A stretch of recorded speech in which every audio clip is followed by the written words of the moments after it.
নমস্কাৰ বন্ধু বান্ধৱীসকল।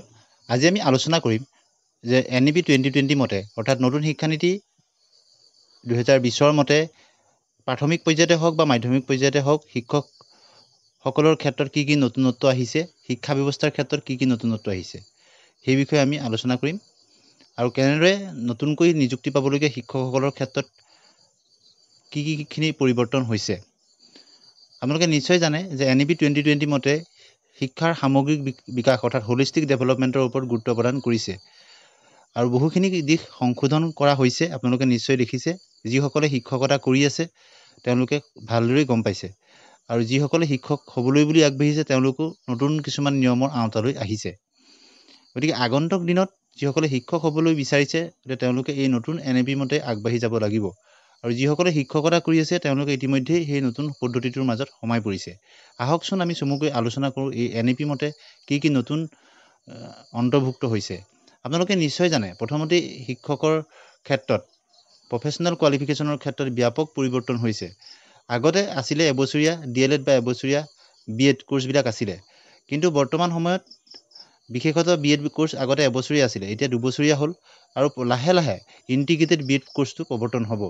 আৰু এই ইণ্টিগ্ৰেটেড BEd কোৰ্চটো প্ৰৱৰ্তন হোৱাৰ লগে লগে BEdৰ বস্তুটো স্নাতকৰ লগতে একেলগে কৰিব পাৰিব।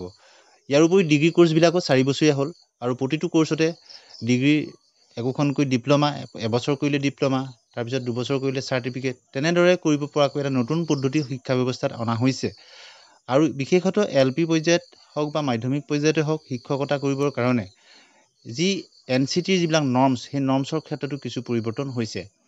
বিশেষতঃ মাধ্যমিক পৰ্যায়ৰ ক্ষেত্ৰতো আপোনালোকে নিশ্চয় গম পালে, BEdৰ ক্ষেত্ৰত 2 বছৰীয়া BEd হ'ল, আৰু আগতে গ্ৰেজুৱেশ্যনত 50% কম্পালচৰি আছিল হাইস্কুলৰ ক্ষেত্ৰত। আজিকালি গ্ৰেজুৱেশ্যন বা হায়াৰ ছেকেণ্ডেৰী যিকোনো এটাত 50% হ'লেই হয়। আৰু এই নিউ NEP মতে প্ৰাথমিক পৰ্যায়তে হওক মাধ্যমিক পৰ্যায়তে হওক খেলা ধূলাৰ মাজেৰে যিটো শিক্ষা, সেই শিক্ষাৰ ওপৰত গুৰুত্ব দিয়া হৈছে। আৰু লগতে বিদ্যায়তনিক শিক্ষাৰ লগতে আনুষংগিক যিবিলাক কোৰ্চ স্কলাষ্টিক ডেভেলপমেণ্টৰ ক্ষেত্ৰতো যথেষ্ট গুৰুত্বপূৰ্ণ ভূমিকা দিয়া হৈছে। অৰ্থাৎ এজন ছাত্ৰ দেশৰ ভৱিষ্যতৰ নাগৰিক, সেই হিচাপত তেওঁক গঢ়ি তুলিবলৈ হ'লে কেৱল আনুষ্ঠানিক শিক্ষাৰ লগতে বিশেষতঃ কাৰিকৰী শিক্ষা, ভকেশ্যনেল কোৰ্চবিলাকৰ শিক্ষা, এইবিলাকত যথেষ্ট গুৰুত্ব আৰোপ কৰা হৈছে। আৰু শিশুৰ মনস্তাত্ত্বিক বিকাশ, শাৰীৰিক বিকাশকে আদি কৰি সকলোখিনি যাতে সৰ্বতো প্ৰকাৰৰ যে ডেভেলপমেণ্ট হয়, হোলিষ্টিক ডেভেলপমেণ্টৰ ওপৰত গুৰুত্ব আৰোপ কৰা হৈছে। তাৰ কাৰণে শিক্ষকসকলকো প্ৰশিক্ষিত কৰা হৈছে, আৰু যিসকল শিক্ষক হ'বলৈ গৈ আছে তেওঁলোকে এই নতুন পদ্ধতিটোৰ লগত যাতে সাঙুৰ খাব পাৰে সেইমতে যি টিচাৰ ট্ৰেইনিং কোৰ্চবিলাকত এইবিলাক নতুনকৈ অন্তৰ্ভুক্ত কৰি দিয়া হৈছে। বিশেষতঃ ICTৰ প্ৰভুত্ব বেছিকৈ এতিয়া দিয়া হৈছে, ICTৰ ওপৰত বেছি গুৰুত্ব দিয়া হৈছে। টিচিং লাৰ্ণিং মেটেৰিয়েলৰ ওপৰতে হওক বা অন্যান্য ক্ষেত্ৰত ICTৰ যথেষ্টখিনি গুৰুত্ব আহি পৰিছে। ইয়াৰ উপৰি বৰ্তমান সময়ত শিক্ষক, অভিভাৱক আৰু ছাত্ৰ ছাত্ৰীৰ মাজত যিটো সম্পৰ্ক কৰাৰ কাৰণে বিশেষতঃ অভিভাৱকসকলক ইয়াত জড়িত কৰিব বিচৰা হৈছে, কমিউনিটিক জড়িত কৰিব বিচৰা হৈছে। আপোনালোকে নিশ্চয় জানে যে গুণোৎসৱৰ যোগেদি শিক্ষক, কমিউনিটি আৰু অভিভাৱক এই সকলোকে একগোট কৰি এক মূল্যায়নৰ দিশেদি আগবঢ়াই নিবলৈ চেষ্টা কৰা হৈছে। গতিকে নতুন যি শিক্ষানীতি, এই শিক্ষানীতিত বৰ্তমান সময়ত কম্পিটিশ্যনো যথেষ্ট বাঢ়ি গৈছে। আগৰ দিনত বহুতৰ এনেকুৱা এটা ধাৰণা আছিলে যে শিক্ষক একো চাকৰি নাপালেহে শিক্ষকতাৰ চাকৰি কৰিম, এনেকুৱা ধৰণৰ আছিলে। সেই সময়ত প্ৰফেশ্যনেল কোৱালিফিকেশ্যন কোনো বাধ্যতামূলকো নাছিল, থাকিলে প্ৰিফাৰেঞ্চ দিছিল। 2010-12 চনলৈকে তেনেকুৱা চলিছিল, কিন্তু তাৰপিছত লাহে লাহে 2015-16 চনৰ পৰা বিশেষতঃ 2019 চনৰ পৰা বহুতখিনি হৈছে। আৰু এনেধৰণৰ এই নতুন NEP ধাৰণা প্ৰৱৰ্তনৰ ইচ্ছা কৰি 2017 পৰা 2019 চনলৈকে যি এলিমেণ্টেৰী ক্ষেত্ৰত প্ৰফেশ্যনেল কোৱালিফিকেশ্যন বাধ্যতামূলক কৰা হৈছিল, সেই হিচাপতে NISৰ কোৰ্চটো কৰা হৈছিল, SCETৰ ODL কোৰ্চ কৰোৱা হৈছিল, আপোনালোকে নিশ্চয় জানে। আৰু তাৰপিছত লাহে লাহে বিভিন্ন ধৰণৰ শিক্ষকসকলক প্ৰশিক্ষণ দিবৰ কাৰণে, নতুন শিক্ষানীতিৰ লগত পৰিচিত কৰিবৰ কাৰণে নিষ্ঠা নামৰ এটা কোৰ্চ কৰোৱা হৈছিল, যাৰ অনলাইনৰ যোগেদি কৰা হৈছিল, অফলাইনৰ যোগেদি শিক্ষকসকলক প্ৰশিক্ষিত কৰিব বিচৰা হৈছিল ক্লাছ 1 to ক্লাছ 12লৈকে।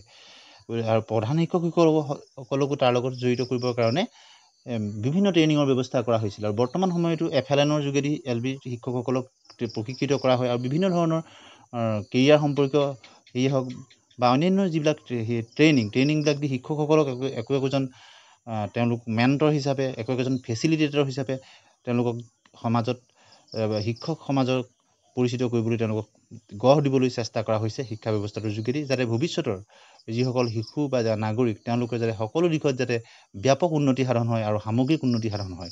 গতিকে যিসকলে শিক্ষক হ'ম বুলি ভাবিছে তেওঁ বৰ্তমান সময়ত এটা টাৰ্গেট কৰি পঢ়িবলগীয়া হয়, এটা জাৰ্ণি। হায়াৰ ছেকেণ্ডেৰী পাছ কৰাৰ পিছতে ধৰি লওক বহুতে DLED কৰে, তাৰ প্ৰাথমিকৰ শিক্ষক হ'ব পাৰে, আৰু গ্ৰেজুৱেশ্যন কৰি কিছুমানে DLED বা BED কৰে মাধ্যমিকৰ কাৰণে, তাৰপিছতে টেট দি প্ৰিপেৰেশ্যন কৰিবলগীয়া হয়, অৰ্থাৎ ইচ্ছা কৰি আগতীয়াকৈ তেওঁ কেৰিয়াৰটো তেওঁ চইচ কৰি ল'বলগীয়া হয়। গতিকে আগৰ নিচিনা নাছিলে, গতিকে তেওঁ প্লেন কৰি এজন শিক্ষক হিচাপে নিজকে গঢ় দিবলৈ মানসিকভাৱে প্ৰস্তুতি চলাই তেওঁ আগবাঢ়ে। তাৰপিছত তেওঁ প্ৰফেচনেল কোৰ্চ কৰে, গ্ৰেজুৱেশ্যন কৰে, তাৰপিছত কোনোবাই মাষ্টাৰ্ছ ডিগ্ৰী কৰে, আৰু এডুকেশ্যনত কিছুমানে PhD পৰ্যন্ত কৰে। অৰ্থাৎ শিক্ষকতাৰ লগত জড়িত হ'বলৈ আগতীয়াকৈ পৰিকল্পনা কৰি কেৰিয়াৰ এটা চইচ হিচাপে ল'বলগীয়া হয়। গতিকে বৰ্তমান সময়ত এটা যথেষ্ট কম্পিটিশ্যন আহি গৈছে। পইণ্টৰ কাৰণেই কোনোবাই হয়তো চৰকাৰী চাকৰি তেওঁ পোৱা নাই, যথেষ্ট নম্বৰ ভাল থকাৰ পিছতো। আৰু বহুতেই এই ক্ষেত্ৰত তেওঁলোকে কমপ্লেইন কৰিছিল যে টেটৰ নম্বৰৰ ওপৰত গুৰুত্ব দিব লাগে। গতিকে এইবাৰ নতুন পদ্ধতিত LP UPৰ ক্ষেত্ৰত টেটৰ নম্বৰত যথেষ্ট গুৰুত্ব দিয়া হৈছে। 85 আৰু 80% দিয়া হৈছে LP আৰু UPৰ ক্ষেত্ৰত। গতিকে এইবাৰ অন্ততঃ যাৰ টেটত নম্বৰ ভাল তেওঁলোকে পোৱাৰ যথেষ্ট এটা সুযোগ আহি পৰিছে। এনেদৰে শিক্ষা ব্যৱস্থাত যি যোগাত্মক যি সংস্কাৰ কৰিছে, এই সংস্কাৰ সাধনৰ যোগেদি শিক্ষা ব্যৱস্থাটো স্বচ্ছ আৰু নিকাভাৱে আগুৱাই নিবলৈ চেষ্টা কৰা হৈছে।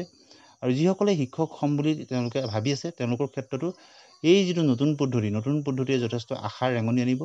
আৰু মাজতেই এই ইলেকশ্যনটো যিহেতু আহি গ'ল, ইলেকশ্যনটো আহি যোৱাৰ কাৰণে কিছু হেৰি হৈছে, কিন্তু ইলেকশ্যনৰ ৰিজাল্টৰ পিছতেই পুনৰ কামখিনি তীব্ৰতাৰে আৰম্ভ হ'ব যে এই কথাটো আমি গম পোৱা গৈছে। 19 মে তাৰিখে ইতিমধ্যে আপোনালোকে গম পাইছে যে বাতৰি কাকততো প্ৰকাশ হৈছে যে 14,000 শিক্ষক নিযুক্তি দিবলৈ অসম চৰকাৰ গৈ আছে। এই বিষয়ে সবিস্তাৰে আছাম ট্ৰিবিউন পেপাৰত কৰিছে। গতিকে আজি আপোনালোকলৈ এইখিনি কথা আগবঢ়াই দিলোঁ। পৰৱৰ্তী সময়ত এনেধৰণৰ আপোনালোকে কি টপিকৰ ওপৰত ভিডিঅ' বিচাৰে কমেণ্ট ছেকশ্যনত ভদ্ৰভাৱে জনাবলৈ নাপাহৰিব। আজিলৈ আহোঁ, ধন্যবাদ।